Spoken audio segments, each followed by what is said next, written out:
जय हिंद बच्चों। तो लेकर आ चुका हूं मैं आप लोगों के लिए class 10th mathematics ICSE board से आपके पास specimen sample paper of mathematics, right. तो आप देख सकते हैं 2025 का जो स्पेसिमेन आपके पास रिलीज किया है CIICA ने, तो उसकी बात करने वाले हैं हम। सबसे पहले आपको बता दें कुछ पैटर्न है आपके पास। 80 मार्क्स का क्वेश्चन होने वाला है आपके पास क्वेश्चन पेपर, और साथ ही आपके पास 3 आवर का टाइम रहेगा, है ना, 3 घंटे। अब की बार जो 15 मिनट है वो 15 मिनट का और आधा घंटा मेरे हिसाब से बढ़ाया गया है। पहले आपके पास 2.5 आवर हुआ करता था, अब आपके पास जो टाइम है वो बढ़ा दिया गया है। कहा जाता है answer to this paper answer must be written on the paper provided separately. तो ये चीज आपको पता होना चाहिए जब भी आप एग्जामिनेशन देने जाते हैं। नो डाउट आप लोगों को ये फर्स्ट टाइम होगा बोर्ड का एग्जाम, है ना। तो जो अलग से आपको एक बुकलेट मिलती है, अलग से जो आंसर शीट मिलती है, उसमें आपको क्वेश्चन करना होता है। और साथ ही कहता है you not be allowed to writing during the first 15 minute. Starting के जो 15 मिनट हो आपके पास रीडिंग के लिए दिए जाएंगे, टेंशन मत लीजिए, ठीक है। कहते this time is to be spend in reading the question paper. आपको उस टाइम पे लिखना अलाउ नहीं होगा। 15 मिनट जो स्टार्टिंग के दिए जाएंगे आपको, उसमें सिर्फ आपको रीडिंग करनी है, क्वेश्चन को आपको समझना है, ठीक है।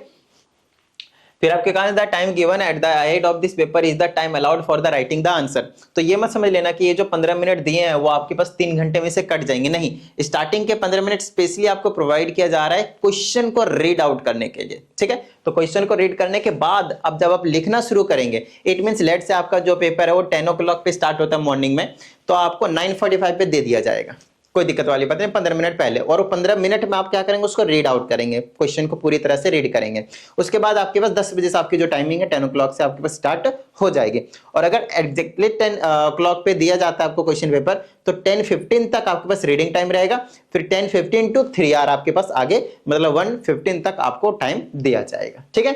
चलिए, इसमें आपके पास कुछ डायरेक्शंस है। उसमें कहा जाता है सेक्शन ए के आपको सभी क्वेश्चंस को अटेम्प्ट करना है, सभी क्वेश्चंस को अटेम्प्ट करना है। क्वेश्चन किसके? सेक्शन ए के।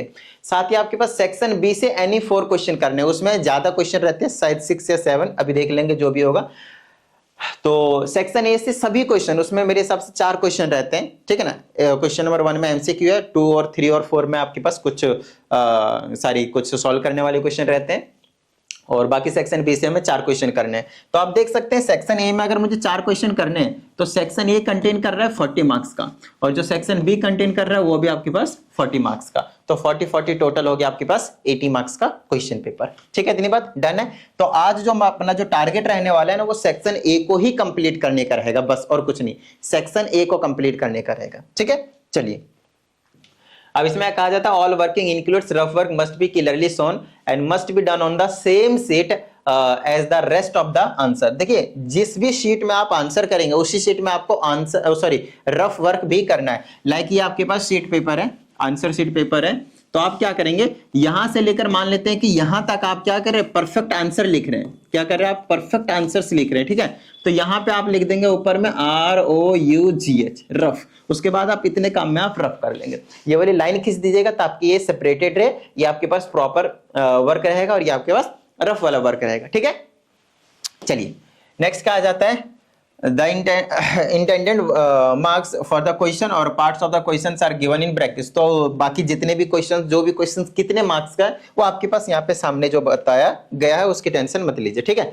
इंस्ट्रक्शन है फॉर द सुपरवाइजिंग एग्जामिनर के लिए, kindly read aloud the instruction given above all the this. तो आपके सामने जो भी इन्विजिलेटर होते हैं वो आपके सामने सभी रूल्स को बता देंगे कि भाई 15 मिनट पढ़ने के लिए है, ये क्वेश्चन इतने मार्क्स का है, इतना आपको टाइम मिलेगा, ये सारी चीज आपको बता भी देंगे, आपको ज्यादा टेंशन नहीं लेना, ठीक है ना।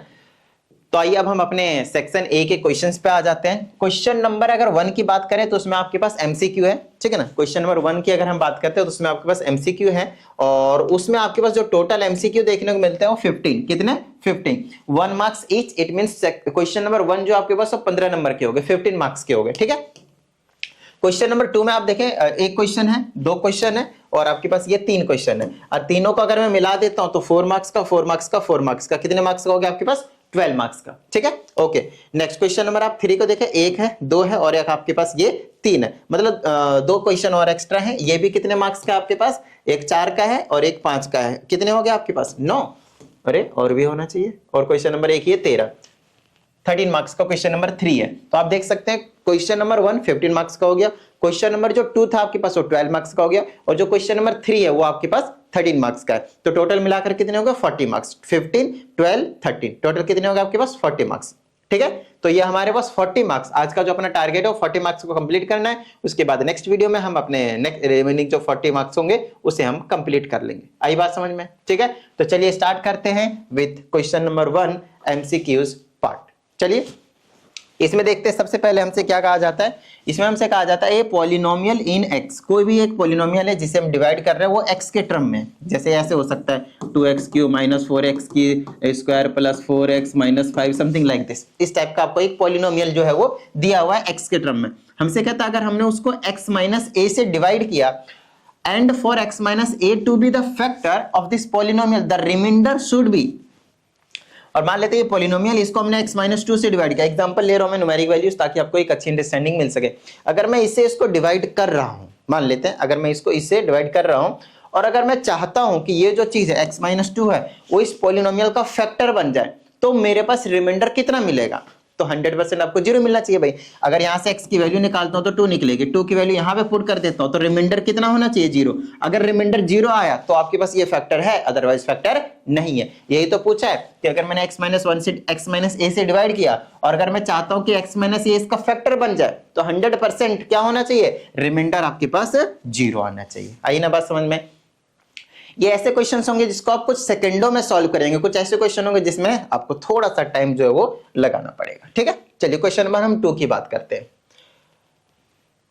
ओके, इस क्वेश्चन में कहा जाता है Radha deposited ₹400 per month in a recurring deposit account for 18 months. देखिए कितना प्यारा क्वेश्चन, अच्छे समझिएगा। ठीक है ना, अच्छे समझिएगा। क्या जाता है कि जो प्रिंसिपल अमाउंट है जो स्टार्टिंग में पर मंथ डिपॉजिट किया जा रहा है, आई होप आप लोगों को याद होगा बैंकिंग के 2 ही तो फॉर्मूले उसमें हम यूज करते थे, लेकिन यहाँ पे कुछ अलग ही कंडीशन बनाकर क्वेश्चन को फ्रेम किया गया है, अच्छे से समझिएगा। और जो कहा जाता है कितने टाइम के लिए? 18 मंथ्स के लिए। तो n क्या हो गया आपके पास? 18 हो गया। अब हमसे पूछ रहा है कि what is the qualifying sum of money for the calculation of interest. लो भाई, कैलकुलेशन ऑफ इंटरेस्ट। यहाँ पे बच्चों को क्वालिफाइंग मनी इनको लगता है, बच्चों को लगता है जनरली, मतलब आप लोगों को लगता है कि भाई क्वालिफाइंग मनी का मतलब ये है कि हमने टोटल अमाउंट कितना डिपॉजिट किया और उस पर कितना इंटरेस्ट मिलेगा। बात सही है, लेकिन थोड़ी सी गड़बड़ है यहाँ पे, ध्यान समझिएगा। आपको देख रहे हो हर महीने आप कितना जमा कर रहे हो 400, कितने महीने तक जमा किए 1800 तक, तो आपने टोटल अमाउंट कितना जमा किया 18 चौक 72, 7200 आप इसको मार्क करके आ जाएंगे और आपका ऑप्शन हो जाएगा गलत। क्यों? क्योंकि यहां पे आपसे टोटल अमाउंट नहीं पूछा है कि भाई कितना आपने डिपॉजिट किया है, यहां पे ये पूछा है कि क्वालिफाइंग सम ऑफ मनी क्या है जिस पे आप इंटरेस्ट को कैलकुलेट करेंगे। तो ये सर क्वालिफाइंग मनी क्या होता है, आइए मैं आपको समझाता हूं। देखिए आपने पहले मंथ में कितना जमा किया 400, ठीक है, उससे अगले मंथ में आप 400 जमा करने जा रहे हैं, बहुत अच्छी बात है, कोई दिक्कत वाली बात नहीं है। लेकिन मैं आपसे कहता हूं कि भाई ये जो एक महीने में है, एक महीने में क्या आपको इंटरेस्ट नहीं मिलेगा 400 पे? मिलेगा ना भाई। तो लो भाई, तो मिलेगा, तो मिलकर 400 हो सकता है वो 410 हो जाए, 10 रुपए मान लेते हैं, सिर्फ 10 रुपए मान लेते हैं। ओके, अब 400 ये अगले महीने आपने कितना जमा किया 400 आपने जमा किया, तो टोटल आपके पास अमाउंट दूसरे महीने के पहले तारीख को कितना हो गया 810 रुपए, 810 रुपीज।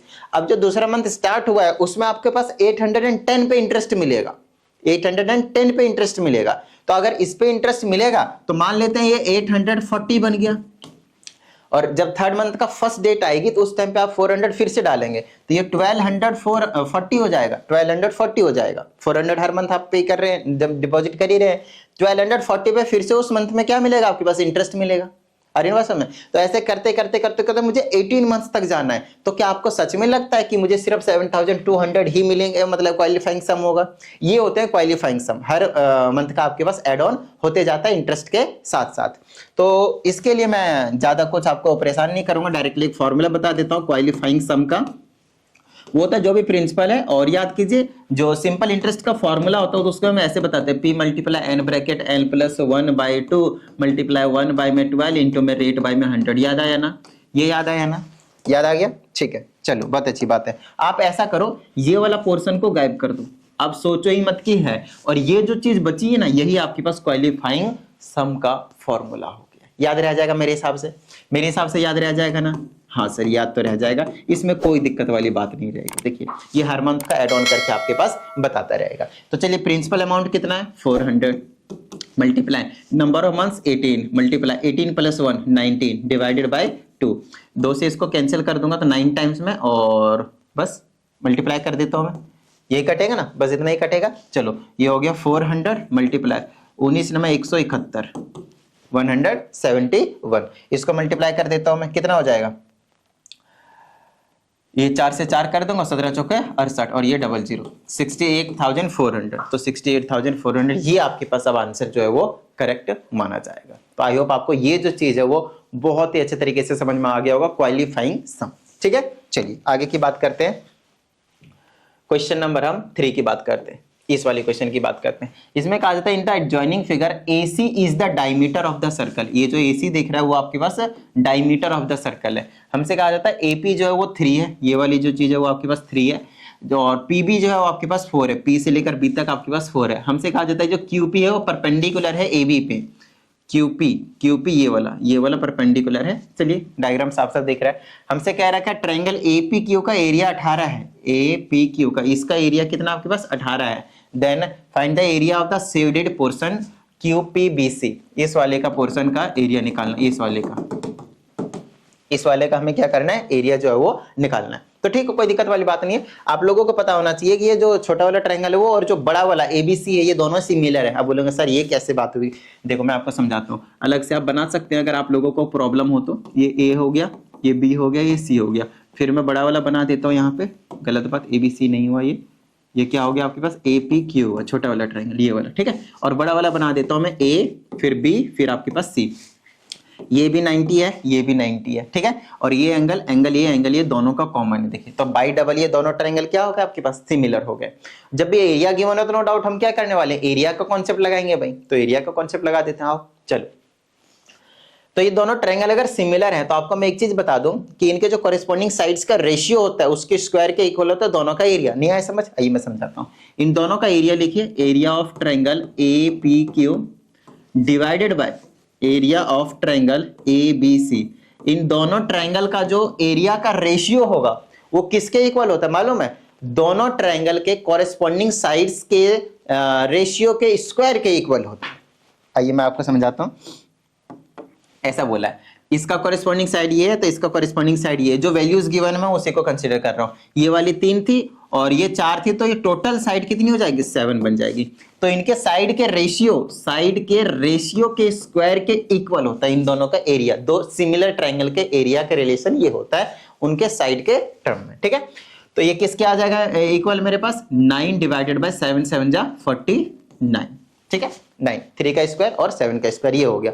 तो इन दोनों में से हमें इसका एरिया पता ही है, देख लीजिए इसका एरिया हमें क्या है पता ही है। तो APQ का एरिया कितना मेरे पास देख लीजिए, गिवन था 18 था, तो इसके जगह पे आप 18 रख दें डिवाइडेड बाय ABC के एरिया को थोड़ी देर के लिए x मान लेते हैं ताकि सॉल्व करना आसान हो जाए। और इधर से 9 बाय में 49 हो गया।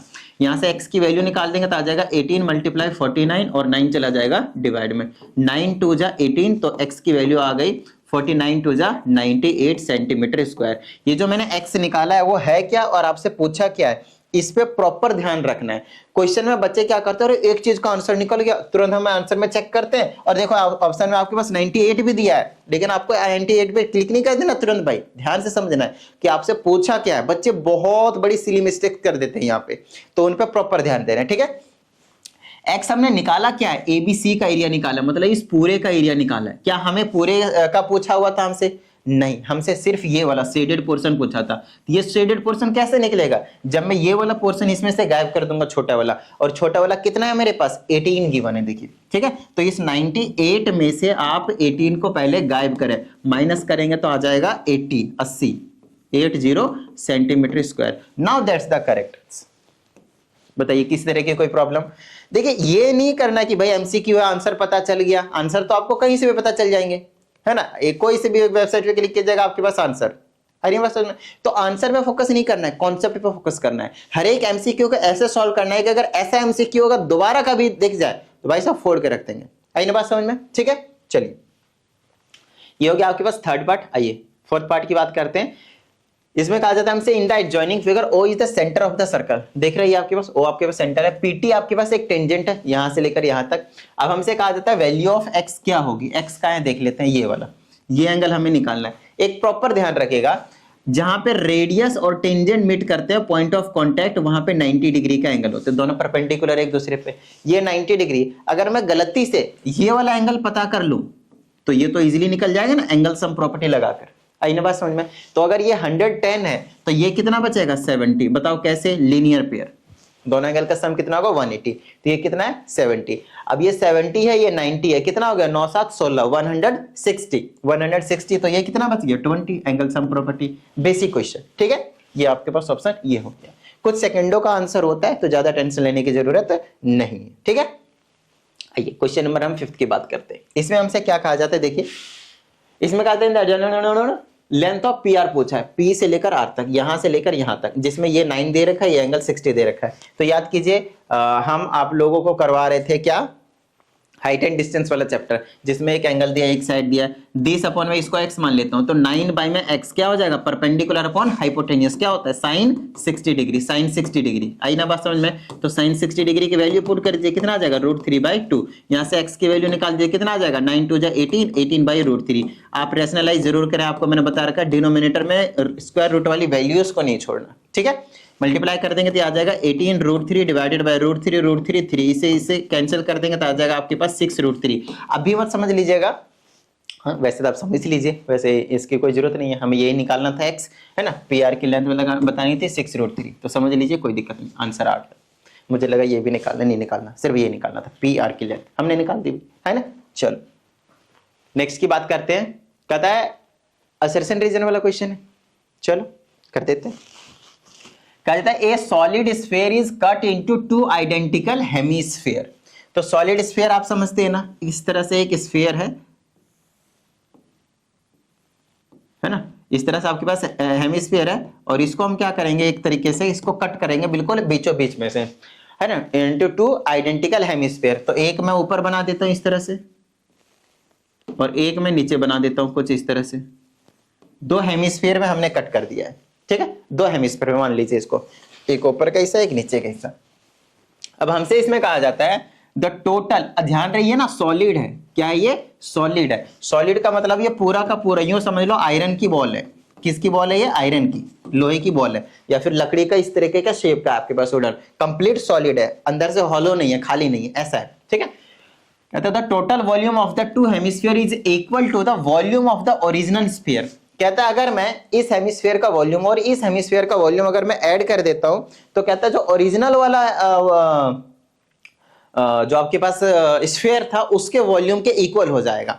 सही बात है भाई, 2 बराबर बराबर हिस्सों में तो बांटा है। वॉल्यूम का मतलब कितना स्पेस ले रहा है, या फिर उसके अंदर का कितना मटेरियल है, और कुछ नहीं। क्या मटेरियल 2 हिस्सों में काटने से कम हो जाएगा? बिल्कुल नहीं, जितना लोहा था पहले आयरन का था उतना ही आपके पास अब भी रहेगा। So volume will remain same. So this statement is completely correct, बिल्कुल सही बात है। दूसरे की बात करते हैं, इसमें कहा जाता है the total surface area of the 2 hemisphere is together to the surface area of the original sphere. अब सेम चीज कह रहा है, लेकिन आपकी बार वॉल्यूम की जगह रिप्लेस कर दिया वॉल्यूम को किससे, सरफेस एरिया से, कि अगर मैं इसका और इसका सरफेस एरिया निकालता हूं तो इसी के इक्वल आएगा। मैं आपको बता दूं ये गलत है। अब बोलेंगे कैसे सर, ये कैसे 2 बराबर बराबर हिस्सों में बांटा है, तो भाई जोड़ेंगे तो वापस पहले आ जाएगा। देखो जोड़ेंगे ठीक है, लेकिन आपको समझना ये है कि अब हम वो अलग अलग है, अब हमें उनका सरफेस एरिया निकालना है। और सरफेस एरिया का मतलब होता है आप कहां कहां पे पेंट कर सकते हो। क्योंकि ये सॉलिड था तो आप पेंट यहां पे भी करोगे, ये वाला। जब ये ओरिजिनल था तो ये सिर्फ आप चारों तरफ पेंट करते हैं, और ये चारों तरफ का क्या मतलब है, यहां वाला और यहां वाला, बस इतना ही पेंट करेंगे। लेकिन जब ये हेमिस्फीयर में डिवाइड हो चुका है तो आप इसको भी पेंट करेंगे, इस वाले सर्कल वाले एरिया को, और इस वाले को भी पेंट करेंगे, सर्कल वाले एरिया को। याद कीजिए सरफेस एरिया का टोटल सरफेस एरिया ही 4 पाई आर स्क्वायर होता था, लेकिन हेमिस्फीयर का क्या होता था 2 पाई आर स्क्वायर, और प्लस में ये वाला जो सर्कल होता था वो पाई आर स्क्वायर और एड ऑन हो जाता था, तो 3 पाई आर स्क्वायर इसका हो जाता था और 3 पाई आर स्क्वायर इसका हो जाता था। जब इनको हम ऐड करेंगे तो 6 पाई आर स्क्वायर हो जाएगा। तो क्या अब ये 4 पाई आर स्क्वायर और 6 पाई आर स्क्वायर इक्वल है? बिल्कुल नहीं। तो ये वाली चीज कंप्लीटली गलत है। आई ना बात समझ में? आपको कॉन्सेप्ट को समझना है। एमसीक्यू ये मत देखिए कि इसका आंसर ये पता चल गया तो हो गया क्वेश्चन, ना बच्चा ना, बिल्कुल भी नहीं। आपको कॉन्सेप्ट प्रॉपर तरीके से समझना है कि कौन सा क्यों कैसे, तभी आप लॉन्ग वाले क्वेश्चन को जिसमें आपके स्टेटमेंट सारी चीजें लिख कर बतानी होती है उसको आप प्रॉपर तरीके से कर पाएंगे, ठीक है ना। चलिए अब इसमें से चेकआउट कर लेते हैं कौन सा ट्रू, पहला ट्रू था दूसरा फॉल्स था, है ना। पहला ट्रू था, पहला true and the statement 2 is false, ये वाला ऑप्शन नंबर सी। बताइए किसी भी तरह की कोई दिक्कत नहीं ना, ठीक है। चलिए नेक्स्ट, हमने अभी तक 6 कर लिया ना, चलो अब 7th करते हैं। इसमें हमसे कहा जाता है given that the sum of the square of the first 7 natural number is 140 then their mean is. देखो हमसे मीन पूछा है, किसका मीन पूछा है भाई, तो हमसे मीन पूछा है आपके पास इनका। कहता है given that the sum of the square of the first 7 natural number, तो 1 का स्क्वायर, 2 का स्क्वायर, 3 का स्क्वायर, 4 का स्क्वायर, 5 का स्क्वायर, 6 का स्क्वायर एंड 7 का स्क्वायर, इन सभी का सम कितना बोल रखा है हमारे पास 140। अब चाहे तो निकाल के भी देख सकते हैं, ये 1 4 9 16 25 36 एंड 49, अगर आप इन सबको जोड़ भी देंगे तो 140 ही आएगा, है ना। देख लेते हैं एक बार फिर से, 9 6 15 5 20 6 36 9 45 और 5 कितना हो गया 50, 50 के 0 बच गए 5, 5 4 9 3 12 2 14 14 1 15, लो 15 हो गया, 50 और 5 4 9 3 12 12 2 14 और 1 ये 15, अरे 140 150 कैसे आ रहा है। Sum of the first 7 natural number, अरे मैंने सही करा नहीं, गलत जोड़ दिया, एक बार फिर से जोड़ लेता हूँ। 9 6 15 15 15 15 15 5 20 20 20 6 26 26 और 9 6 15 5 20 6 26 और 36 कर दिया था, सॉरी, तो ये 40 नहीं रहेगा 140, सही है। खैर इसमें कोई डाउट वाली बात नहीं आएगी क्योंकि अगर बोला है तो वो होगा ही होगा, कोई दिक्कत वाली बात नहीं, ठीक है ना। अब ये सबका सम तो हमें दे रखा है कि 140 है, अब हमसे कहता है कि इसका मीन निकालो, तो मीन का मतलब क्या आता है, सबका सम और डिवाइडेड बाय में कितने हैं 7 है, तो 7 से डिवाइड करो। सम आपको पहले ही दे रखा है, आपको निकालने की भी जरूरत नहीं, तो आप 7 से बस डिवाइड करो और अपना मीन ले जाओगे, बात खत्म। Sum of all observation divided by total number of observations, याद है ना, ठीक है ना। ये विजिबल है या नहीं है ये वाला कलर, हाँ मतलब इतना तो विजिबल है कि दिख रहा है, चलो कोई नहीं दूसरा कलर चेंज कर लेते हैं, ठीक है। आई होप आपको ये चीज जो है वो समझ में आ गया होगा, ठीक है। चलिए नेक्स्ट क्वेश्चन की बात करते हैं। इसमें हमसे कहा जाता है ए बैग कंटेन्स 3 रेड बॉल, तो एक बैग ले लेते हैं, इसमें बोल देते हैं 3 रेड बॉल है, 2 ब्लू बॉल है, बस इतना ही है। मार्बल रैंडमली ड्रॉ करते हैं, तो हमें प्रोबेबिलिटी पूछ रखा है ब्लैक मार्बल की, क्या इस वाले बॉक्स में ब्लैक मार्बल है, नहीं, तो आप जितनी बार भी हाथ डालेंगे और रैंडमली एक बॉल निकालेंगे तो कभी भी ब्लैक नहीं निकलेगी, और ब्लैक बॉल नहीं निकलेगी मतलब उसकी प्रोबेबिलिटी हमेशा क्या होगी 0, उसके जो चांसेस हैं निकलने कितने 0, सो 0 विल बी द आंसर, ठीक है। चलिए नेक्स्ट, बड़ा इजी सा क्वेश्चन पूछ रखा है इसमें, देखिए बड़ी प्यारी सी चीज है, देखिए इसमें कहा जाता है इफ ए की वैल्यू ये है और बी की वैल्यू ये है, ठीक है। हमसे पहले में कहा जाता है product A B of the 2 matrices A B is possible, आपसे पूछा है कि ये दोनों पॉसिबल है या नहीं, तो ये ट्रू है या फॉल्स है वो हमें देखना है। तो इसका ऑर्डर क्या है, 1 रो है और 2 कॉलम है, और इसका क्या है 2 रो है और 2 कॉलम, आई ना बात समझ में। और आपको मैं बता दूं कितनी ज्यादा इंपॉर्टेंट प्रॉपर्टी, देखिएगा ऑलरेडी मैंने आपको बहुत बार मतलब चिल्ला चिल्ला कर आपको बताया हुआ कि भाई इसके बिना कुछ नहीं है, कुछ नहीं है, मैट्रिसेस में कुछ नहीं है। 2 मैट्रिक्स को कब मल्टीप्लाई कर सकते हैं, मैंने लंबी चौड़ी स्टेटमेंट बता के लिख कर समझाया हुआ इस चीज को।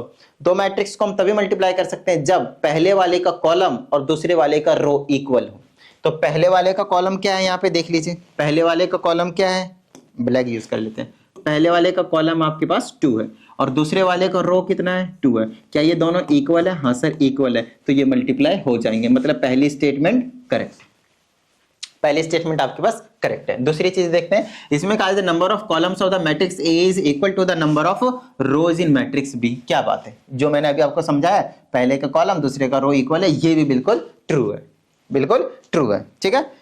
और कई बार आपसे पास पूछ लिया जाता है कि मतलब करेक्ट एक्सप्लेन कर रहा है या नहीं कर रहा है, तो उन चीजों के बारे में भी थोड़ा सा ध्यान रहे। यहाँ तो रीजन भी पूछा हुआ, देखिए both A and B are true and R is the correct reason for A, आप यहाँ पे देख भी सकते हैं इसी रीजन की वजह से ये मल्टीप्लाई हुआ है, तो रीजन भी बिल्कुल करेक्ट है, कोई दिक्कत वाली बात नहीं, ठीक है। चलिए नेक्स्ट की बात करते हैं हम, क्वेश्चन नंबर 10 की। इसमें कहा जाता है a mixture of paint is prepared by mixing 2 parts of red pigment, mixing 2 parts of red pigment, 5 parts of the base using the given information following table. A B C की value हमें निकालनी है। तो कोई दिक्कत वाली बात नहीं है, आपको रेशियो प्रोपोर्शन पता ही है, ये सेम रेशियो में होनी चाहिए। तो ये 2/5 will be equal to 4/a, cross multiply कर दीजिए इनको बस। यहां से a की वैल्यू निकालेंगे तो 2a इज इक्वल टू 5 2 20, तो a की वैल्यू कितनी आ गई 10, तो a की वैल्यू 10। अब ये तो कभी हो ही नहीं सकता, पहले इसको एलिमिनेट कर दीजिए, ठीक है। चलिए अभी हमने a की वैल्यू निकाले, सब में a दिया, तभी ये तीनों ऑप्शन की प्रोबेबिलिटी है। अब यहाँ पे आप 10 यूज कर लीजिए, यहाँ पे क्या कर लीजिए 10 यूज कर लीजिए, और फिर आप अब की बारी इनको ले लीजिए, इनको, तो ये हो जाएगा 4/10 that will be equal to something like this, ठीक है। यहाँ पे क्रॉस मल्टीप्लाई कर देंगे तो ये हो जाएगा 10b इज इक्वल टू 4 × 12.5। यहाँ से b की वैल्यू निकाल देंगे तो 4 × 12.5 डिवाइडेड बाय 10, यहाँ से डेसिमल हटाइए, नीचे एक और जीरो लग जाएगा, 100 बन जाएगा। 4 से काट दीजिए इसको 25 बार में, 25 से इसको काट दीजिए 5 बार में, 25 × 5 = 125, तो b की वैल्यू कितनी होगी आपके पास 5। तो इसमें b की वैल्यू 10 है, तो इस वाले ऑप्शन को एलिमिनेट कर दीजिए, a की 10 b की 5, a की 10 b की 5। अभी इन दोनों में से कोई प्रोबेबिलिटी, मतलब सब कुछ निकलवा के ही रहेगा ये। कई बार क्या होता है वैल्यूज यहाँ से अलग अलग हो जाती है, तो हमें यहीं पे अगला सॉल्व करने की भी जरूरत नहीं पड़ती है ना, तो कई बार ऐसे हम सॉल्व कर सकते हैं।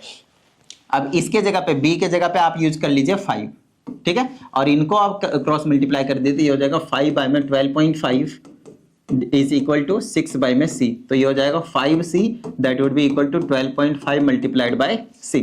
यहाँ से c की वैल्यू आ जाएगी तो 12.5 × 6 डिवाइडेड बाय 5, डेसिमल हटाएंगे नीचे जीरो आ जाएगा। 25 से काट तो 25 से ये 2 टाइम्स में, ये 5 टाइम्स में, 2 से इसको काटेंगे 3 टाइम्स में, 5 दिया 15, तो c की वैल्यू आ जाएगी आपके पास 15। सी की वैल्यू कितनी आ गई आपके पास 15। तो किस में दिया है, इसमें तो है नहीं, देखिए 3 को एलिमिनेट किया तब जाकर चौथा आया। कई बार हमें 1 या 2 को ही एलिमिनेट करने पे हमें अपना डिजायर्ड जो ऑप्शन होता है वो हमें पता चल जाता है, ठीक है ना। बट ठीक है, इस केस में हमसे सब कुछ सॉल्व करवा लिया नालायकों ने, कोई बात नहीं। चलो आ जाओ नेक्स्ट क्वेश्चन की बात करते हैं। इसमें कहा जाता है a article which is marked at ₹1200 is available at a discount of 20%।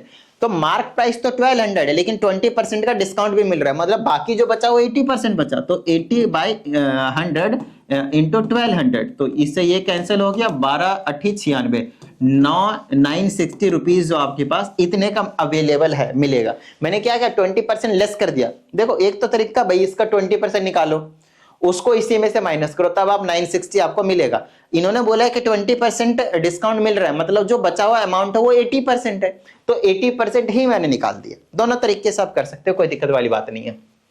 अब आगे जो हमसे पूछा वो देखते हैं, कहता है the rate of GST is 18%, the amount of SGST, SGST and CGST कितना कितना होता है, हाफ हाफ होता है, 50-50% होता है ना।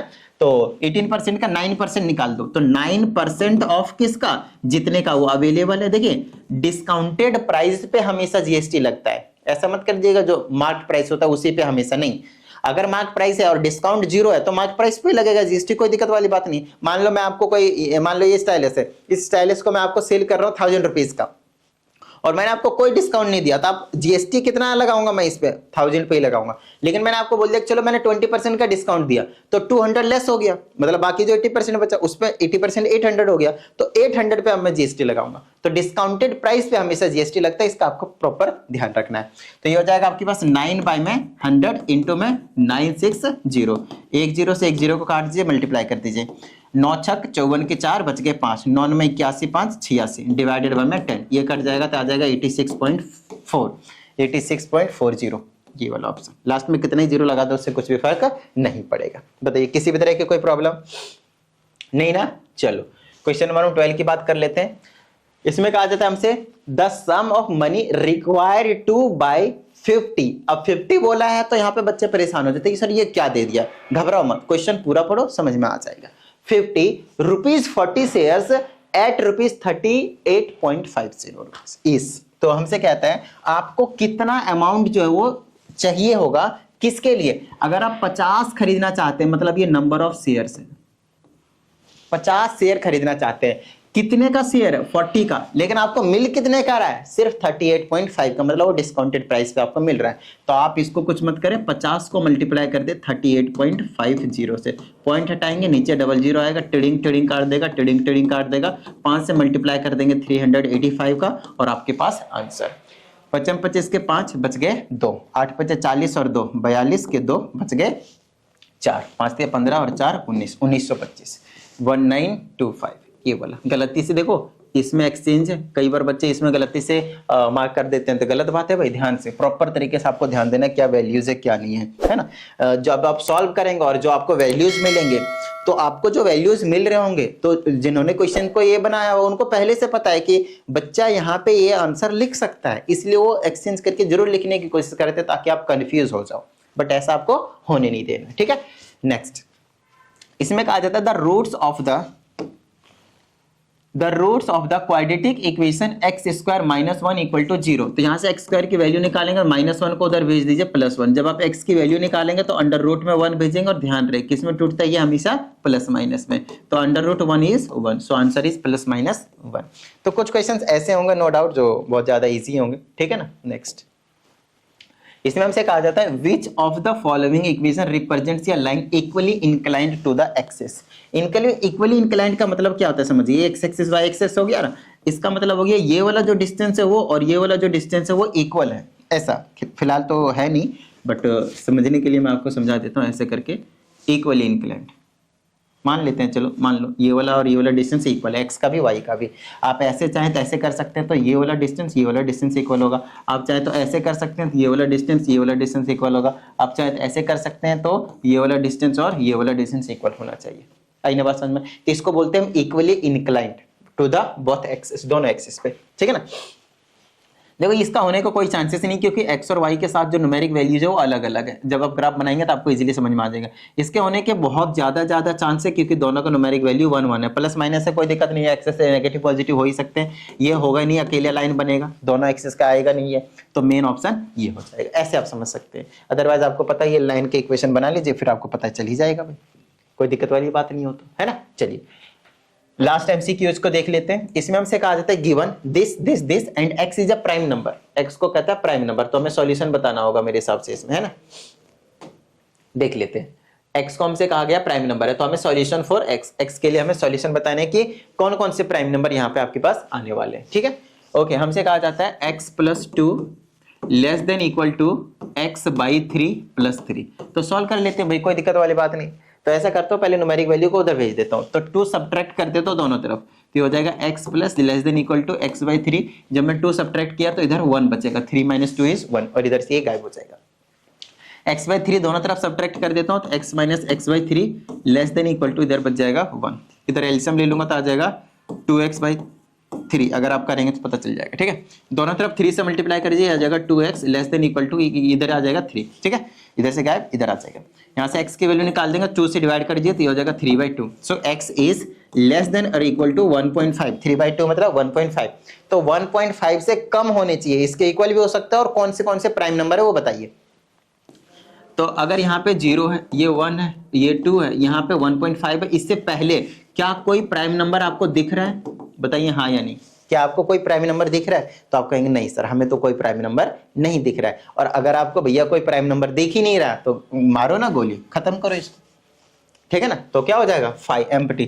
कई बार बच्चे इसको ये लिख देते हैं गलत, ये लिख देते हैं गलत, ये लिख देते हैं गलत। सिर्फ 5 is itself representing an empty set.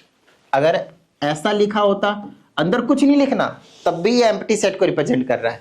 नहीं तो अगर सिंपली 5 लिखा हुआ है, तब भी वो एम्प्टी सेट को रिप्रेजेंट कर रहा है। तो इन चीजों पे प्रॉपर पकड़ बना के रखनी है, प्रॉपर पकड़ बना के रखनी है। आई ना बात समझ में, ठीक है। चलिए आगे की बात कर लेते हैं। अब हमारे पास क्वेश्चन नंबर 2 की बारी। अच्छे से समझिएगा। इसमें कहा जाता है जब हम फैक्टराइज करते हैं, वाइल फैक्टराइजिंग रिमाइंडर थ्योरम का यूज करके, फैक्टर थ्योरम का यूज करके, एक स्टूडेंट ने पाया कि ये ना फैक्टर है इसका, तो हमसे कहा जाता है कि is the students solution correct that this is the factor of the given polynomial. तो हमें तो भाई चेक करना पड़ेगा भाई, वो तो स्टूडेंट ने चेक किया, अब हम चेक कर लेते हैं। यहाँ से x की वैल्यू निकालिए, कितना निकलेगा? -1/2। 1 उधर भेज दिए, -1, 2 डिवाइड में, तो x के प्लेस पे कितना पुट करना है आपको, -1/2, और अगर 0 आ जाता है तो फैक्टर है, और अगर 0 आ जाता है तो फैक्टर है, ठीक है। तो ये आ जाएगा आपके पास 2 ब्रैकेट में -1/2 का क्यूब प्लस 7, फिर -1/2 का स्क्वायर, फिर प्लस 2 मल्टीप्लाई -1/2 और फिर आपके पास -3, ठीक है। तो ये हो जाएगा मेरे पास 2 मल्टीप्लाई -1/2 का अगर मैं क्यूब करूंगा तो -1/8 हो जाएगा, आई ना बात समझ में, प्लस में 7 मल्टीप्लाई अगर मैं इसका स्क्वायर करूंगा तो प्लस का हो जाएगा और नीचे 4 हो जाएगा, और प्लस में इसे इसको काट ही दूंगा मैं, तो कितना बच जाएगा, -1 है ना, ये -1 और ये -3 एज इट इज, इसे इसको काट सकते हो 2 बार में, तो -1/2, और इसको करूंगा तो कितना आ जाएगा 7/4, और इसको करूंगा तो कितना आ जाएगा -4। बताइए किसी भी तरह की कोई दिक्कत नहीं ना, ठीक है, डन है, ओके।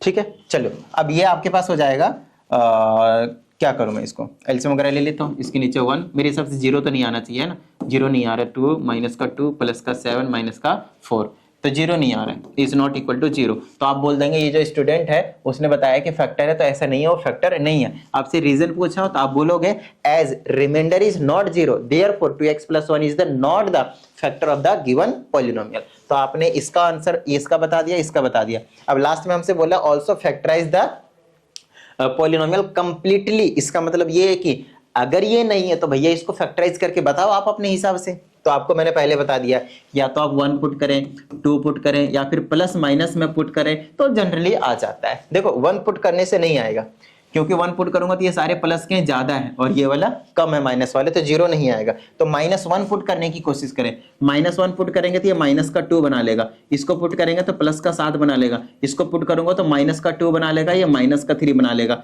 तो ये देखो कितना हो जाएगा, ये तीनों मिलाकर -7 बना लेगा, 7 - 7 0 हो जाएगा।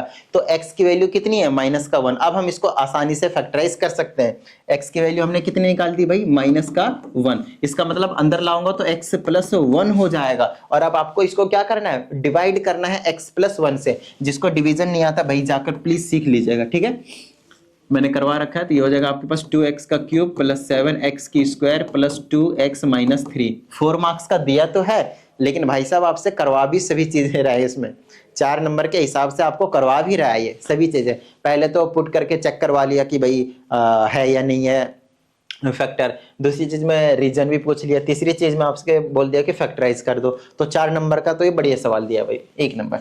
चलो भाई x से अगर मैं इसको डिवाइड करता हूं तो 2x की स्क्वायर लेनी पड़ेगी, तो हो जाएगा 2x की स्क्वायर। 1 से इसको करेंगे तो हो जाएगा 2x की स्क्वायर, कैंसिल कैंसिल, रिमाइंडर यहाँ 100% 0 आएगा, सब्ट्रैक्ट कीजिए 5x की स्क्वायर प्लस 2x माइनस का 3 आएगा। इसे इसको करूंगा तो मेरे पास 5x लेना पड़ेगा, तो ये हो जाएगा 5x की स्क्वायर। इससे इसको करेंगे तो हो जाएगा आपके पास 5x, टीडिंग कैंसिल कर दीजिए, ये -3x बचेगा, -3, फिर आप -3 ही ले लीजिए और यहाँ से ऐसे कर देंगे तो आ जाएगा -3x, और 1 से इसको करेंगे तो -3, ये प्लस ये कैंसिल, रिमाइंडर बच गया आपके पास 0। रिमाइंडर कितना बच गया आपके पास, 0। अच्छा, अगर रिमाइंडर 0 बच गया तो मेन चीज इस क्वेश्चन पे ध्यान दीजिए, जहां पे आपके पास एक क्वाड्रेटिक पॉलिनोमियल मिलकर आया है आपके पास, तो इस क्वाड्रेटिक पॉलिनोमियल को आपको क्या करना है, फैक्टराइज कर देना, मिडिल टर्म कर देना, तो आपको 2 फैक्टर मिलेंगे। इधर लिख लेता हूं मैं 2x की स्क्वायर प्लस 5x माइनस का 3। यहाँ पे बच्चे 3 और 2 ले लेते हैं कई बार, तो गलती करते रह जाते हैं। नहीं, 5 और 1 ले लीजिएगा, ठीक है ना, गलत बात, 6 और 1 ले लीजिए।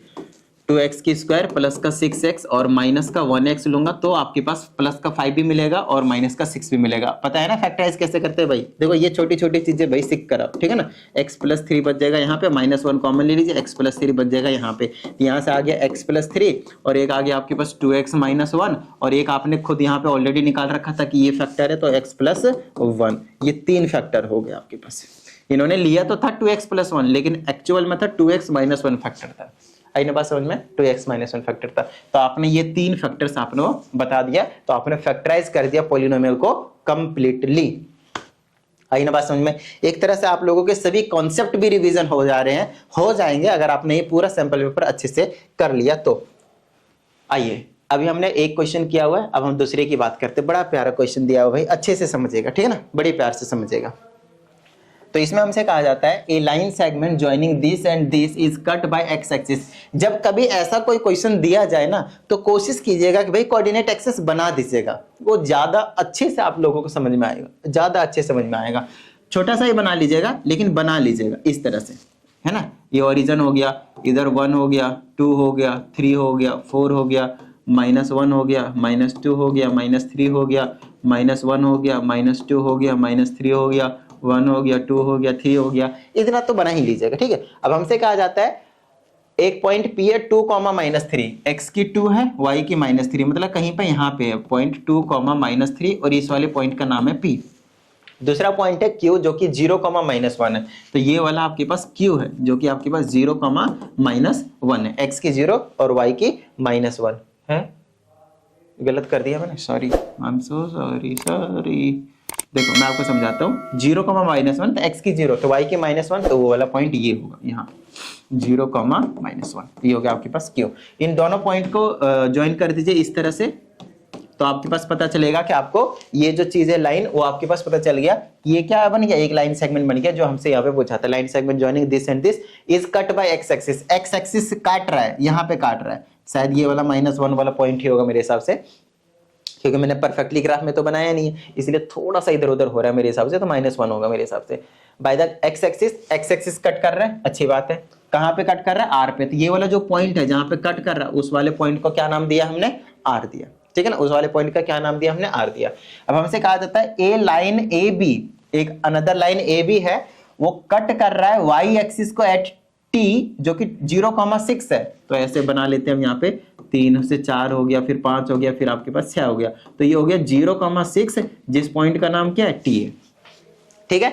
और वहां से and is perpendicular to P Q, ये वाला पी क्यू दिख रहा है, ये पी और क्यू, ये वाला पॉइंट पी क्यू है, तो पी क्यू लाइन पे परपेंडिकुलर है, यहां से जा रहा है, वाई एक्सिस को कट करके इस तरह से आ रहा है, और यहाँ पे परपेंडिकुलर है, और जहां पे परपेंडिकुलर है उस वाले पॉइंट का क्या नाम दिया है, एस, इस वाले पॉइंट का नाम दिया है आपके पास एस, है ना। इस लाइन को आप आगे और भी ले जा सकते हो, वो कोई दिक्कत वाली बात नहीं, कोई दिक्कत वाली बात, ठीक है। यहां तक क्लियर हुई ना बात। तो ये डायग्राम हुआ भाई, ये फिगर हुआ, अभी हमने एक भी क्वेश्चन को किया नहीं है, अब हम करना शुरू करेंगे और अब आप लोगों को समझ में आना शुरू हो जाएगा, ठीक है।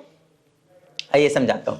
हमसे कहता है equation of line P Q, P यहाँ पे है और क्यू यहाँ पे है, इन दोनों से इक्वेशन बन जाएगी पी क्यू की। देखिए जब 2 पॉइंट होते हैं, जैसे P हो गया आपके पास 2, -3 और Q हो गया आपके पास 0, -1, तो आपको बता दूं y - y1 is equal to, यहाँ m होता था स्लोप, स्लोप का क्या होता था, y - y1 y2 - y1 divided by x2 - x1 bracket में x माइनस का x1, बस इसमें मैं पुट करना है और लाइन की हमें इक्वेशन मिल जाएगी भाई।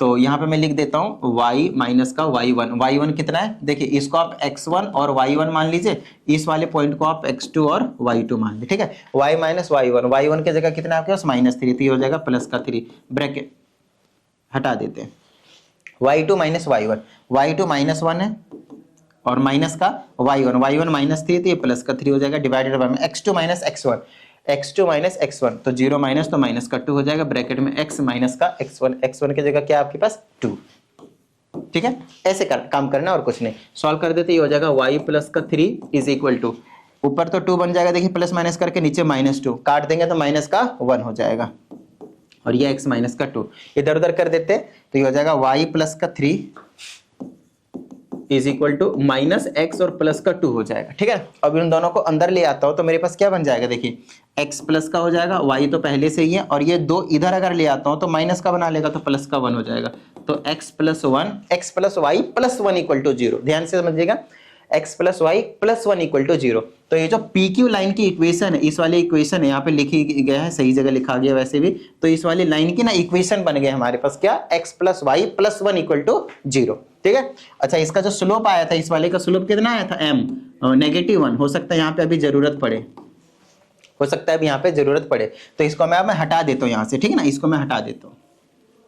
इतना करना है आपको, दिखाना है पेपर में अच्छे से प्रॉपर तरीके से, और इक्वेशन हमने निकाल दिया। अभी मतलब हमने अभी क्या किया है, अभी हमने सिर्फ और सिर्फ फर्स्ट पार्ट को किया है, फर्स्ट पार्ट किया है, ठीक है। अब दूसरे क्वेश्चन पे आते हैं, equation of line A B पूछा है हमसे, ए बी, इस वाले लाइन की इक्वेशन पूछे। देखिए कितनी प्यारी चीज पूछी है आपसे, बहुत छोटी सी चीज पूछी है। ये वाली लाइन परपेंडिकुलर है या नहीं, इसमें है।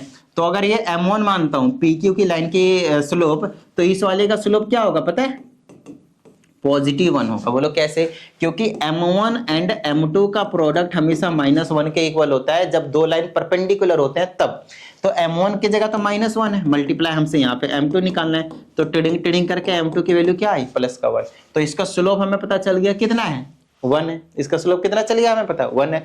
अच्छा कहां से पास हो रहा है, 0,6 से, एक पॉइंट से पास हो रहा है, तो 1 पॉइंट स्लोप फॉर्म लगा दीजिए भाई, है ना। 1 पॉइंट स्लोप फॉर्म क्या कहता है, y माइनस y1 फिर स्लोप फिर x माइनस x1, ठीक है। y का एजिटी छोड़िए, y1 देखिए कितना है 6 इज इक्वल टू स्लोप की जगह 1 है, ब्रैकेट में x माइनस x1 की जगह 0 है, तो ये हो जाएगा y माइनस का 6 इज इक्वल टू क्या बचा x। आप इसको उधर ले जाए तो x माइनस y और प्लस का 6 हो गया इक्वल टू 0। तो इस वाले लाइन की हमने इक्वेशन भी बना दी, x माइनस y प्लस का 6 equal to 0, x minus y plus का 6 इक्वल टू 0। लो भाई इसको मैं हटा देता हूँ यहाँ से भी, दूसरा पार्ट भी हो गया हमारे पास, है ना। दूसरा वाला जो पार्ट है हमारे पास, ये वाला पार्ट भी हो गया, ये वाला भी पार्ट हमारे पास हो चुका है। अब नेक्स्ट की बात करते हैं। हमसे पूछा coordinates of points R and S। R कहाँ पे है, यहाँ पे है, और S कहाँ पे है, यहाँ पे है। देखिए बड़ी बड़ी छोटी सी चीज है आपके पास, बड़ी छोटी सी चीज। आप मेरे पास ध्यान सुनिएगा, ये जो R है वो कहाँ पे है, X एक्सिस पे कट कर रहा है। कहाँ पे कट कर रहा है आपके पास, X एक्सिस पे कट कर रहा है ना। तो यहाँ पे अगर कट कर रहा है आपके पास, यहाँ पे अगर आपके पास कट कर रहा है तो बड़ी प्यारी सी चीज है, ध्यान समझिएगा। अगर x एक्सिस पे तो x की तो कुछ ना कुछ वैल्यू होगी, हमें नहीं पता, लेकिन y की वैल्यू 0 होगी। बोलिए हाँ या नहीं। अरे सर क्या मस्त बात बताई आपने। तो इसको लिख दीजिए x, 0। क्या लिख दीजिए, x, 0। अब बड़ी प्यारी सी चीज देखिए, p है, q है, r है। क्या ये तीनों पॉइंट एक ही लाइन पे लाई कर रहा है, क्या वो तीनों पॉइंट्स कोलिनियर है, collinear, the points which lie on the same line, collinear है। हाँ, अगर कोलिनियर होते हैं तो उनके स्लोप क्या होते हैं, सेम। इसका मतलब ये है कि मैं यहां से आसानी तरीके से बोल सकता हूं कि slope of P Q must be equal to slope of Q R. बोलिए हाँ या नहीं। तो P से लेकर Q तक का जो स्लोप आएगा वही स्लोप क्या आएगा, Q से लेकर R तक का। तो निकाल दीजिए स्लोप ऑफ PQ, तो हमने निकाला हुआ था, कितना था, -1। अब यहाँ पे क्योंकि x है उसका भी -1 आएगा, लेकिन निकालेंगे ना यहाँ पे देखो। तो हमारे पास दो पॉइंट है, x, 0 और दूसरा वाला पॉइंट क्या है, 0, -1, ठीक है। तो ये होगा y2 minus y1 divided by x2 minus x1। तो y2 की जगह -1 है और माइनस y1 की जगह पे 0 डिवाइडेड बाय x2 की जगह पे 0 है और माइनस का x1 की जगह पे x है। तो ऊपर बचा -1, नीचे बचा और ये 1/x, तो 1/x हो गया। तो यहाँ से x की वैल्यू निकाल देंगे तो -1 हो गया। तो ये जो पॉइंट है वो क्या हो गया आपके पास, r का जो कोऑर्डिनेट हो गया वो -1, 0। मैं कह रहा था ना कहीं -1 से ही पास हो रहा है। तो देखो r का जो कोऑर्डिनेट है वो हमने निकाल दिया -1, 0। बताइए किसी भी तरह की छोटी सी भी प्रॉब्लम भाई नहीं ना, बिल्कुल प्यारी सी चीज थी, है ना।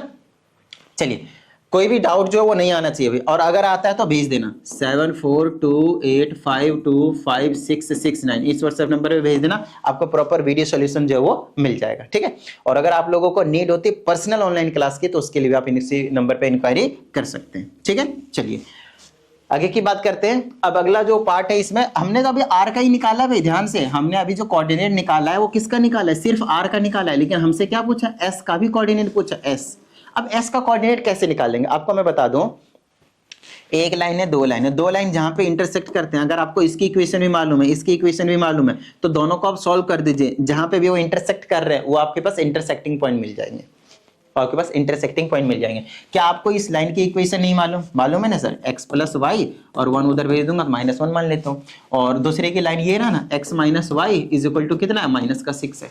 कोई दिक्कत नहीं। क्या आपको सॉल्व करने में प्रॉब्लम होगी, एलिमिनेशन, सब्स्टिट्यूशन, जो जी करे वो लगाओ, x और y की वैल्यू निकालो, साइमल्टेनियस लीनियर इक्वेशन निकाल दे भाई। लो कुछ सेकंडों का ही काम है। देखो y गया 2x हुआ, इसको -7 तो x की वैल्यू हो जाएगी -7/2।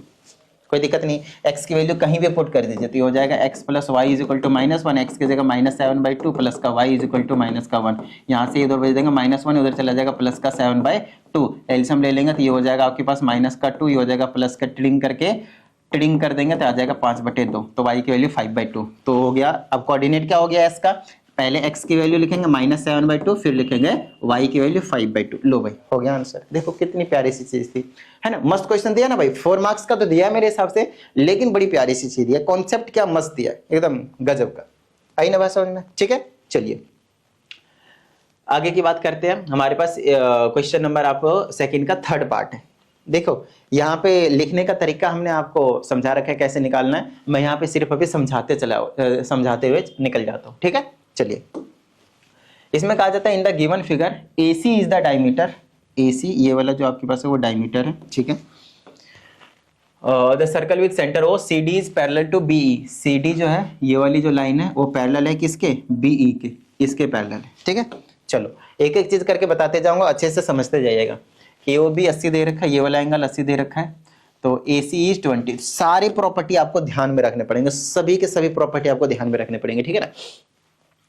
आपको मैं बता दूं, अगर ये वाला एंगल 80 है तो ये A से लेकर B तक आर्क बना रहा है सेंटर पे, तो रिमेनिंग पार्ट पे जो एंगल बनेगा वो इसका हाफ होगा। तो 40 है, ये वाला 40 हो जाएगा। अगर ये 80 है तो ये आपके पास 40 हो जाएगा। कोई दिक्कत नहीं, आसान था। ठीक है, अब आगे देखिए, ये वाला 40 बन गया। अब आगे देखिए, हमसे पूछा क्या है पहले में, BEC।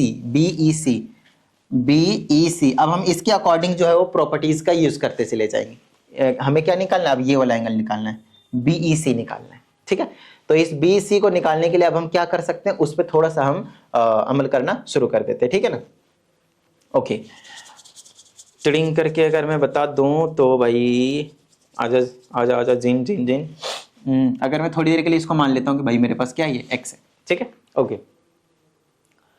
अब और भी कौन सी प्रॉपर्टी मैं लगा सकता हूं तो लगा सकता हूं। पैरेलल दिया है तो ऑल्टरनेट इंटीरियर एंगल वाली का कहीं ना कहीं ध्यान समझिएगा। अगर कहीं पे अगर पैरेलल दिया हुआ है तो अभी हमें समझ में आ चुका है कि ये जो एंगल है वो 40 है, तो वहां पे ऑल्टरनेट इंटीरियर एंगल वाला कंसेप्ट मतलब मैक्सिमम चांस है कि वही लगेगा। जैसे कि हमसे बोल रखा है कि ये लाइन, ये वाली लाइन और ये वाली लाइन जो वो पैरेलल है, तो ये जो काम करेगा, ये वाला जो काम करेगा वो किसका काम करेगा? आपके पास ट्रांसवर्सल का काम करेगा। तो मैं कह सकता हूं कि ये वाला जो एंगल है वो और ये वाला जो एंगल है वो आपके पास इक्वल होंगे। बोलिए हाँ या नहीं? बिल्कुल सही बात है। लेकिन सर ये वाला एंगल पता चलेगा तभी तो मैं ये वाला एंगल कह सकता हूं, है ना। तो कोई नहीं, इस वाले एंगल की भी हम देख लेते हैं भाई, कैसे पता कर सकते हैं। अब हमारा जो टारगेट है वो उसी एंगल को निकालना है भाई, तो निकाल लेते हैं, कोई दिक्कत वाली बात नहीं है। अब गलती से अगर मैंने ये वाला 40 निकाल ही दिया है तो अब थोड़ी देर के लिए ये वाला एंगल निकालने पे हम आतुर हो जाते हैं। अगर मैं ये वाला एंगल निकाल लूंगा तो हमारा जो काम है वो बन जाएगा। ठीक है, चलिए। अब ये वाला एंगल निकालने के लिए मैं थोड़ी देर के लिए इसको क्या कर सकता हूँ, x ले लेता हूँ। ठीक है, और क्या कर दूं मैं, ये वाला x है तो चलो इसको भी थोड़ी देर के लिए x बोलूंगा, क्योंकि ये एंगल तो अपने आप निकल जाएगा अगर मैंने ये वाला एंगल निकाल दिया तो। और ये वाला एंगल निकालने के लिए साइक्लिक क्वाड्रिलेटरल भी दिमाग में ये भी रखिएगा, क्योंकि उसका कॉन्सेप्ट भी यहाँ पे यूज हो सकता है, कोई बड़ी बात नहीं है। तो चलो वो भी देख लेंगे भाई। तो पहले ये वाला तो निकाला जाए एक बार। ठीक है, तो ऐसा कर लीजिए, इधर से तो कुछ भी आइडिया जो है वो नहीं लग रहा है, तो ये वाला एंगल निकाल लेते हैं। अगर ये 80 है तो ये वाला एंगल कितना होगा, 100 होगा या नहीं होगा बताइए। लीनियर पेयर लगा दिया, ये 80 तो ये 100 हो गया, लीनियर पेयर। ठीक है, अब बात आती है ये एंगल निकालने का बेनिफिट क्या होगा। देखो ये अगर ये 40 है, ये 100 है, तो ये एंगल भी निकाल सकते हैं, तुरंत 40 हो जाएगा एंगल सम प्रॉपर्टी से। खैर इस एंगल का तो हमें कोई काम ही नहीं है फिलहाल, तो निकालने की जरूरत नहीं, निकाल सकते, कोई दिक्कत वाली बात नहीं। ठीक है, बात आती है कि अभी ये वाला एंगल निकालने के बाद ये वाला एंगल के बीच में क्या कोई रिलेशन देख सकते हैं? हाँ सर देख सकते हैं, समझाता हूँ। देखिए इस वाले B से लेकर C तक के आर्क को देखिए, क्या ये वाला आर्क सेंटर पे कोई एंगल बना रहा है? देखिए ये वाला एंगल बन रहा है ना 100, तो यही वाला आर्क क्या कर रहा है, या फिर कोड समझ लीजिए, कोई दिक्कत वाली बात नहीं, रिमेनिंग पार्ट पे एक एंगल बना रहा है जो कि आपके पास ये वाला x है ना। तो अगर ये 100 है तो इसका हाफ नहीं हो जाएगा ये वाला, ये हो गया क्या आपके पास 50, तो ये वाला भी एंगल कितना हो गया आपके पास 50, ऑल्टरनेट इंटीरियर एंगल से। ये चीज हमने आपको पहले बता दिया। तो हमने BEC निकाल दिया, कितना 50 हो गया, बस खत्म बात। अगला बचा BCD। तो आपको इसको मैं हटा देता हूँ पहले, तो समझाता हूँ फिर अच्छे समझिएगा। ये वाला 40 था, याद आया ना। ये वाला अभी हमने निकाला ऑल्टरनेट इंटीरियर एंगल से 50, ये भी आपके पास 50 हो गया, और ये वाला आपके पास 100 था। और BCD पूछा, BCD ये एंगल पूरा पूछा है, तो देख लीजिए 3 एंगल में डिवाइडेड था, 40 + 20 + 50 कितना हो गया 110। तीनों को ऐड कर दीजिए, 50 40 90 20 110। ठीक है, अगला पूछा है CED, कहाँ है CED?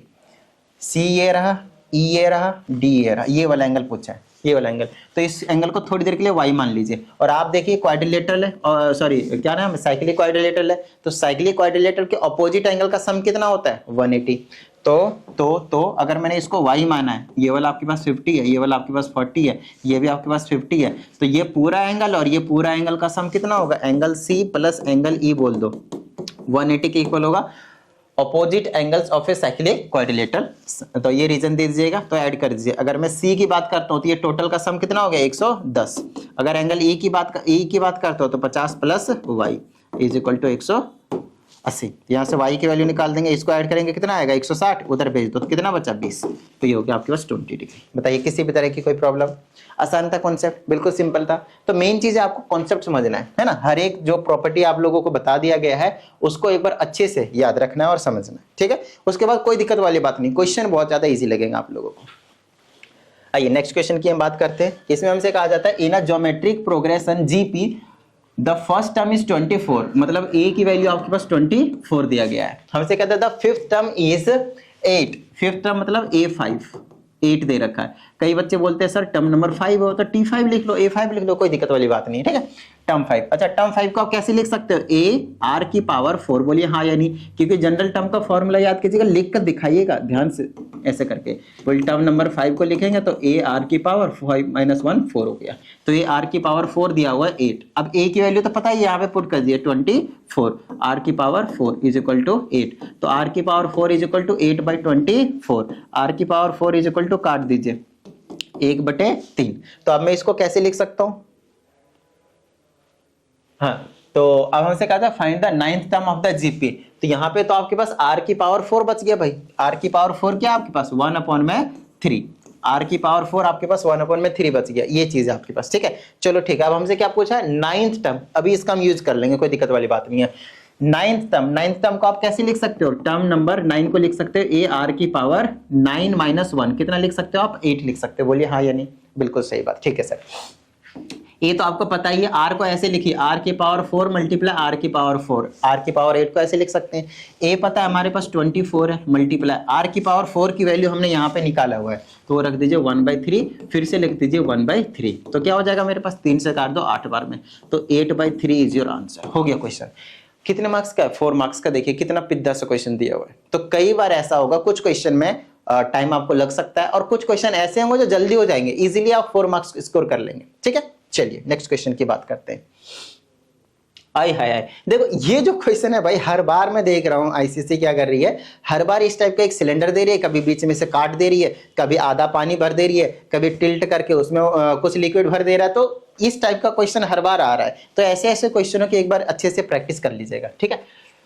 आइए आगे की बात करते हैं। इसमें हमसे कहा जाता है इन the adjoining figure diagram the tilted right circular cylinder vessel with base diameter 7, देखिए ये चीज आपको बता ही रखा है, और 7 सेंटीमीटर कोई लिक्विड कंटेन कर रहा है। कहता है व्हेन प्लेस्ड वर्टिकली, अगर मैं नॉर्मली रख देता हूं तो height of the liquid in the vessel is the mean of the height shown in the diagram. तो कहता है इस वाले हाइट का और इस वाले हाइट का अगर मैं मीन निकालता हूं और अगर मैं इसको सीधा कर देता हूं तो लिक्विड का मान लेते हैं यहां तक आएगा भाई, तो ये जो लिक्विड है वो हाइट आ जाएगा, और हाइट क्या होगा इसका मीन, तो 1 + 6 दो टर्म थे, दोनों को ऐड करके 2 से डिवाइड कर दीजिए 7/2, so 7/2 centimetre is the height when it is placed vertically, ठीक है। चलो कहता है find the area of the surface wet in the, तो कितना सरफेस को वेट कर रहा है ये वाला लिक्विड, ये वाला ये वाला ये वाला, तो वो आपको बताना है। तो कोई दिक्कत नहीं भाई, बता देंगे, नॉर्मल सी बात है, ठीक है। तो ये इसका आपके पास सरफेस एरिया निकालना है। तो सरफेस एरिया का फॉर्मूला क्या होता है 2πRH, लेकिन ध्यान रहे वो कर्ड है, लेकिन ये नीचे वाला जो सरफेस है आपके पास, जैसे कि मैं आपसे बोलता हूँ कि ये वाला नीचे ये वाला जो कि सर्कुलर एरिया होता है, क्या उसको भी ये तो वेट करेगा। तो आपको मैंने पहले बता रखा है भाई, ये जो वॉल्यूम एंड सरफेस एरिया वाला जो चैप्टर है वो डायरेक्टली फॉर्मूले से नहीं होंगे, आपको क्या करना पड़ेगा, कंसेप्ट समझना पड़ेगा उसका, कि भाई कितना वेट कर रहा है, क्या सरफेस एरिया का मीनिंग है, क्या वॉल्यूम का मीनिंग है, तब जाकर आप उसके अकॉर्डिंग फॉर्मूले को फ्रेम करेंगे। डायरेक्टली फॉर्मूला कोई सा आप नहीं लगा सकते। यहाँ की बात करेंगे तो कर्ड सरफेस एरिया तो लगेगा यहां तक का, ये वाला चारों तरफ का जो वेट करेगा, तो वो तो होता है 2πRH, लेकिन प्लस में ये जो नीचे वाला का जो बेस को जो वेट करेगा भिगाएगा उसकी भी बात करेंगे, और उसका एरिया होता है πr²। रेडियस दोनों का सेम होगा, तो आप यहां से कॉमन वगैरह भी ले सकते हैं 2πr, 2 नहीं ले सकते कॉमन, तो पाई आर कॉमन ले लीजिए, यहाँ पे 2 और h बचेगा, यहाँ पे पाई आर गया तो r बचेगा। अब आप वैल्यूज को पुट कर दें, आपके पास आंसर आ जाएगा। पाई की जगह 22/7 गिवन है, रेडियस की जगह पे आपके पास देखो डायमीटर 7 दिया है तो रेडियस 7/2 हो जाएगा। उसके बाद ब्रैकेट के अंदर 2 मल्टीप्लाई हाइट, हाइट की जगह 7/2 आ गया और प्लस में रेडियस की जगह पे भी आपके पास 7/2 ही है। चलो काटापीटी करते हैं, 7 से 7 कट गया, 2 से काट देंगे 11 बार में, 2 से ये कट गया, यहाँ बच गया 7 प्लस में 7/2। एलसीएम लेकर सॉल्व कर देते हैं, ये आ जाएगा 2, ये आ जाएगा 14 प्लस में 7 21 आ जाएगा, तो ये आ जाएगा 21/2। मल्टीप्लाई कर देते हैं, कितना आ जाएगा 21 21 231 आ जाएगा, 231/2। अब इसको कैंसिल कर देते हैं तो 115.5 आ जाएगा, 115.5 सेंटीमीटर में था सही चीज है, तो सेंटीमीटर स्क्वायर में आ जाएगा क्योंकि एरिया है। क्यों मत लगा दीजिएगा या फिर सिंपल सेंटीमीटर में छोड़ दीजिएगा, हाफ मार्क्स काट लेंगे भाई ध्यान से। इस टाइप के इन चीजों के मार्क्स काटते हैं ध्यान से, ठीक है ना। चलिए आई होप आपको ये जो चीज है वो बेहतरीन तरीके से समझ में आ गया होगा। छोटू सा क्वेश्चन था। आइए एक 5 मार्क्स का क्वेश्चन करते हैं, जो कि हमेशा आपको मैंने बता रखा है फिक्स होता है 5 मार्क्स का रिफ्लेक्शन चैप्टर में से, और सबसे अच्छी बात यह है कि वो इजी भी होता है, और अगर आप ये कर लेंगे तो ये बल्ले बल्ले बल्ले बल्ले बल्ले बल्ले। आओ आगे की बात करते हैं। इसमें हमसे कहा जाता है write the coordinates of point A B S C and D. तो देख लेते हैं यहाँ से ए बी सी डी की पॉइंट जो है वो क्या हो जाएंगे आपके पास। कोई बड़ी बात नहीं मेरे हिसाब से, इसको ना छोटा कर लेता हूँ क्योंकि क्वेश्चन भी पढ़ते जाएंगे और लिखते भी जाएंगे, ठीक है ना। चलो पहले पार्ट में तो सिर्फ इतना ही है कि ए बी सी डी के कोऑर्डिनेट्स लिखने हैं, ठीक है ना। तो सी से बी से शुरू कर लेंगे, इतना रख लेते हैं, इसको यहाँ कर देता हूँ क्योंकि अब इसी में जो भी करना है हमें, इसीलिए ए का कोऑर्डिनेट कितना होगा, एक्स एक्सिस वाई एक्सिस कहाँ से है, यहाँ से है, ये आपके पास 0,0 है, ठीक है, ये आपके पास 0,0 है। तो ये वाला पॉइंट क्या होगा, x की 3 है, y की भी 3 है, तो ये पॉइंट हो गया आपके पास 3,3। तो पॉइंट ए पता चल गया हमें, ठीक है। पॉइंट भी ये रहा, x की वैल्यू आपके पास -2 है और y की वैल्यू आपके पास देखो 1 है, तो -2,1 हो गया पॉइंट बी। सी का ये रहा, x की वैल्यू आपके पास 3 पहले x की लिखते हैं, y की बाद में, तो -1 कोऑर्डिनेट पता चल गया। डी के हो गया कि y एक्सिस पे है तो x की वैल्यू 0 होगी, पहले x की लिखनी फिर y की वैल्यू 1 होगी। हमने आपको चारों कोऑर्डिनेट्स बता दिए, ठीक है, ओके। आई होप आपको दिख रहा होगा, हाँ दिख रहा है, ठीक है, अच्छी बात है। ब्लैक पेन यूज कर सकते हैं इसमें, बेहतरीन चलेगा मेरे हिसाब से। चलो आगे की बात करते हैं। बी वाले में कहता है given that C is the image of point A. C जो है वो पॉइंट ए का इमेज है, अच्छी बात है। Write the equation of the line of reflection. तो कहां से रिफ्लेक्शन कर रहा होगा, इस वाले लाइन से, इस वाले लाइन से रिफ्लेक्शन कर रहा होगा, क्योंकि ये वाला डिस्टेंस और ये वाला डिस्टेंस अब जाकर सेम है।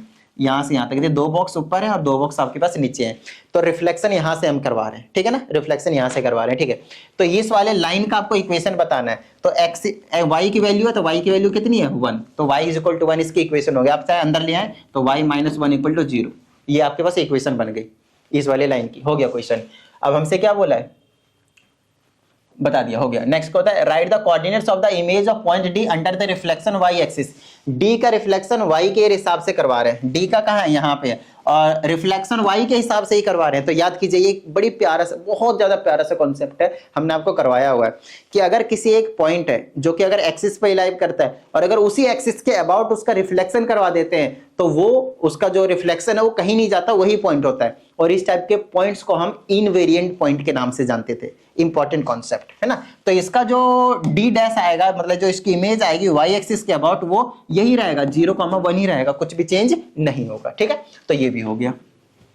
हमसे कहते हैं what is the name given to the point whose image is point itself. अभी तो बताया, अगर वही रह जाता तो उसको हम क्या कहते थे, इनवेरिएंट पॉइंट कहते थे। क्या कहते थे हम, इनवेरिएंट पॉइंट कहते थे। बताइए किसी तरह की कोई दिक्कत। इस टाइप का क्वेश्चन हो भी जल्दी जाता है और नंबर भी ज्यादा मिल जाते हैं। देखिए कितना कितना, मतलब ये पास करवाने वाले चैप्टर है आपको। जो भी बच्चे ऐसे, कुछ ऐसे भी बच्चे होते हैं जिनको कुछ समझ में नहीं आता, भाई ठीक है कोई दिक्कत वाली बात नहीं है, सब एक तरह से नहीं पढ़ पाते, तो उनके लिए है ये जो चीज है वो उनके लिए, ठीक है। नेक्स्ट अगले में कहा जाता है on the joining A B C D A in the order figure is formed name. तो ए बी सी डी ए का नाम बताना है, तो अभी मैं सब कुछ हटा देता हूँ यहाँ से, ठीक है ना, और थोड़ा सा बड़ा कर देता हूँ। और ए बी सी डी ए को ज्वाइन करना, ऑर्डर में करना है, पहले ए फिर बी फिर सी फिर डी फिर वापिस ए। तो करते हैं ज्वाइन, कोई दिक्कत वाली बात नहीं है। ए से बी ये रहा, ये वाला, फिर बी से सी, फिर सी से डी, फिर डी से ए, ये वाला, ऐसे ऑर्डर में ज्वाइन करना था। ये वाला यहाँ पे आया होगा इस तरह से, ठीक है ना, और ये वाला इस तरह से। तो अब आपसे पूछा है कि ये जो क्लोज फिगर है इसका नाम क्या है। देखो कोई डाउट वाली बात नहीं, चार साइड है तो क्वाड्रिलेटरल तो होगा ही होगा। और अगर इस क्वाड्रिलेटरल मतलब कोई ज्योमेट्री ऐसे के नाम लिखना जो मैथमेटिक्स से रिलेटेड हो। ये देखो एरो हेड जैसा भी लग रहा है, एरो का हेड है तो अच्छी बात है, आप लिख सकते हो। बट इसके थोड़े से कुछ ऐसे टीचर होते हैं जिनको लगता है कि भाई मैथमेटिक्स है, इसमें आप एरो क्यों ला रहे हो, है ना। आप जो मैथमेटिक्स के ज्योमेट्रीज के नेम है आप उसका नाम बताओ, ठीक है ना। तो आप एरो लिखो तो ठीक है, लेकिन इसका एक दूसरा ऑल्टरनेट जो नेम है जो मैथमेटिक्स से रिलेटेड है आपके पास ज्योमेट्री फिगर में, उसका नाम जरूर आप लिख दें क्वाड्रिलेटरल।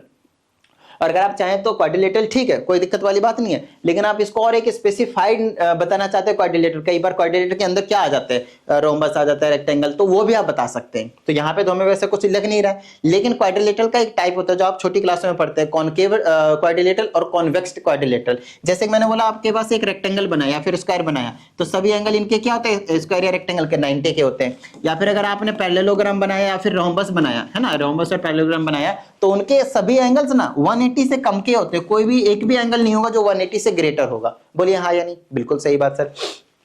तो इस टाइप के फिगर्स को हम कॉन्वेक्स क्वाड्रिलेटरल के नाम से जानते थे, कॉन्वेक्स क्वाड्रिलेटरल के नाम से जानते थे, छोटी क्लासों का क्वेश्चन है ये।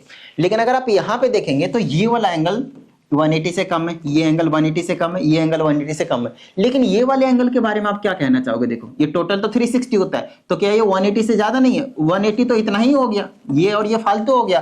तो टोटल अगर ये 180 से ज्यादा है तो इस केस में इस वाले क्वाड्रिलेटरल को हम कॉनकेव क्वाड्रिलेटरल के नाम से जानते हैं। इस टाइप के क्वाड्रिलेटरल को हम किस नाम से जानते हैं, कॉनकेव क्वाड्रिलेटरल के नाम से हम जानते हैं। बताइए किसी भी तरह की कोई प्रॉब्लम नहीं ना। चलिए तो उम्मीद करते हैं सेक्शन ये हमने आपको करवा दिया भाई, 40 मार्क्स का हमने आपको करवा दिया। अगली वीडियो में जितने भी 6-7 क्वेश्चन है उसको हम 40 मार्क्स को सेक्शन बी के नाम से आपको अपलोड करके दे देंगे, वो सभी चीजें हो जाएंगे। चलिए तो उम्मीद करते हैं इस वीडियो में जितनी भी चीजें आप लोगों को करवाई गई थी सभी चीजें आप लोगों को समझ में आ गया होगा। और अगर ऐसा है तो और फटाफट वीडियो को लाइक कर दीजिए, साथ ही अगर आप इस चैनल पे एक नए स्टूडेंट है तो चैनल को सब्सक्राइब करके बेल आइकन को जरूर प्रेस कीजिएगा। चलिए मिलते हैं अगली वीडियो में, प्रैक्टिस करते रहिएगा। जय हिंद।